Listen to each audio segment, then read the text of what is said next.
Righto, Tally-o there champs, and today we're going to find out about the Surface Book 3, when it's likely to come out, what specs does it have, should you buy the old one now, should you wait for the new one. So I guess we know the specs, so there's quite a lot we know, and we're just going to talk about what we don't know and what we expect to come out with this Surface Book 3. And by the way, I've already done this video before, but my Mac, yes, it's playing up with that T2 chip again, and I had an audio drop out, my interface dropped out, and now I'm going to have to record this again. Now I'm going to have to install OBS and maybe use the XPS 15s. Something friggin' reliable. Anyway, that's a story for another time. Now with this Surface Book, the current generation they have now comes so close to being my daily driver. The only reason it didn't become my daily driver is because then the XPS 15 came out and it had like a 6-core 45 watt part. And although you could get the GTX 1060 with the Surface Book 2, the 15-inch version, I just wanted that extra horsepower on the CPU, the extra cores, and that really made a difference. The jump from 4 to 6 cores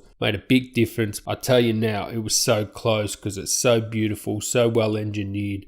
It really is a piece of craftsmanship of the highest order, and yes, it was innovative and new and stuff like that, but it's been out for a while now, so it's ready to be refreshed. So first of all, let's just get into the specs straight away. Woof.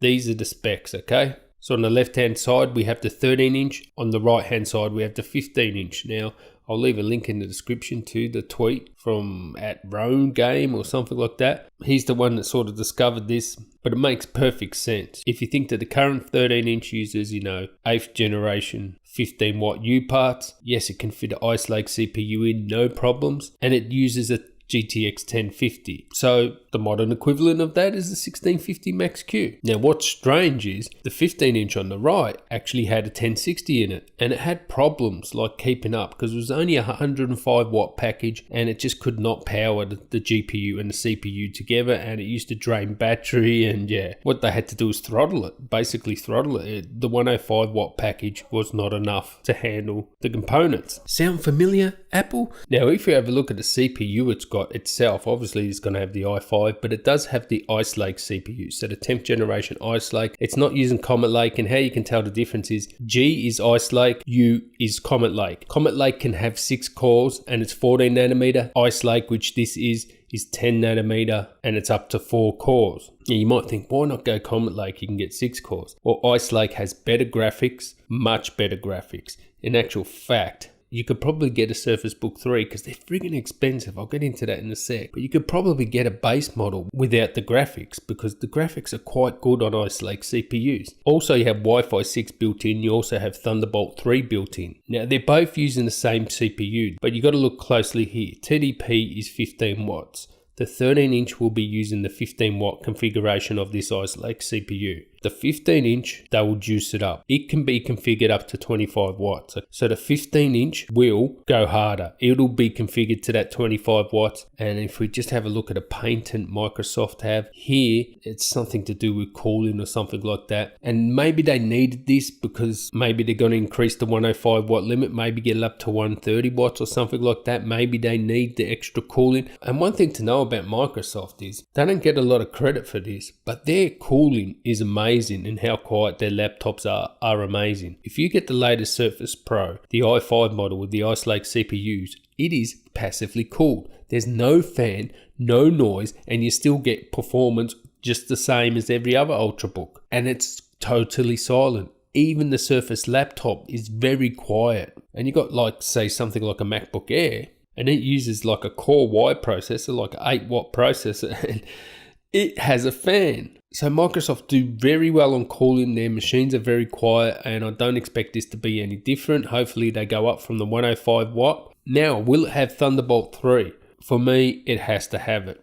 I mean, you look at the specs of the current one and you'll see there is no Thunderbolt 3, right? I have no idea why you wouldn't put it in. The Surface Pro and the Surface Laptop, they didn't put it in the latest models, and they are using Ice Lake CPUs, and Ice Lake CPUs have Thunderbolt built in, and they didn't have Wi-Fi 6 on the AMD model either. It's going to be a much better product if you have Thunderbolt 3. It's not just for eGPUs. And by the way, if you have an eGPU with an Ice Lake CPU, it'll be the fastest rendering machine in hardware encoding. It'll be the desktop or even the best laptops in hardware encoding if you have an eGPU. I've done that test. That is not a joke. So I hope it has Thunderbolt 3. What you also get with Ice Lake is you can put Thunderbolt 3 on either side, so both sides. Hopefully they do keep that sort of, the Microsoft connector, the power connector that has the magnet. Hopefully they keep that, but they do include Thunderbolt 3 with power delivery. And hopefully they have two, one either side. Now most PCs only have Thunderbolts on one side because they only have one Thunderbolt 3 controller. You don't need a Thunderbolt 3 controller with Ice Lake, so you can put them where you want. The MacBook Pros have two. That's why you have Thunderbolt 3 on both sides. And the MacBook Pro suffers because of that. You plug something into the Thunderbolt and use like displays and that, and you lose power. And MacBook Pros are burning out because they've got too many Thunderbolt 3 devices connected to it and they can't handle the heat. So please have Thunderbolt 3 in these. Now it's got to have a new display, has to have a new display. You get the 3x2 display, it should be a killer display. Will it be a high refresh? I don't care, I just want a high quality, wide color gamut.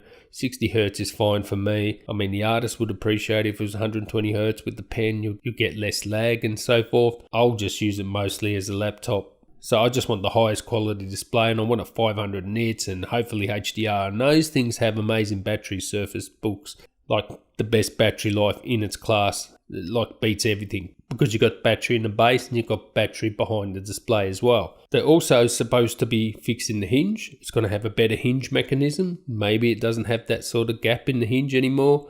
And you think that if it has Ice Lake CPUs going in, by the end of the year, it should be able to put Tiger Lake CPUs. But if it comes out with Ice Lake CPUs, it's Microsoft. I have no confidence that they will put Tiger Lake CPUs at the end of the year, which should have better graphics. I have no confidence in that.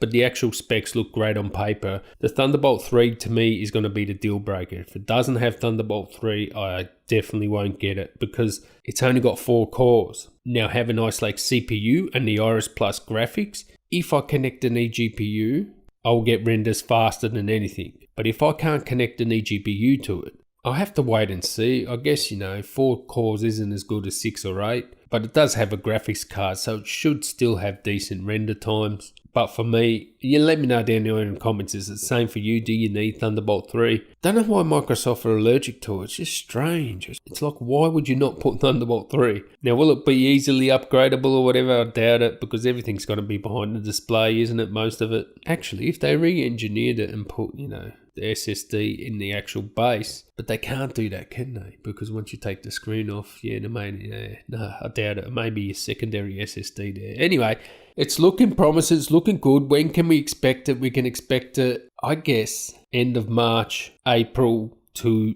back to school, that sort of window. If it's not dropping then, it'll definitely have to wait until October. And then if it drops in October, it better not have Ice Lake CPUs at that point. It better have Tiger Lake. Hopefully it's going to drop soon when they, announce the Neo and Duo, the Microsoft Duo, the new phones and the sort of tablet thing. Hopefully they introduce the Surface Book 3 with those as well. And then that'll be amazing. Can't wait to get one in the house. Oh, and when it comes to the price, this is friggin' nuts, right? All right, so say I want a 13-inch. So the 13-inch is going to be the least expensive. Now, come on, you want 16 gigs, don't you?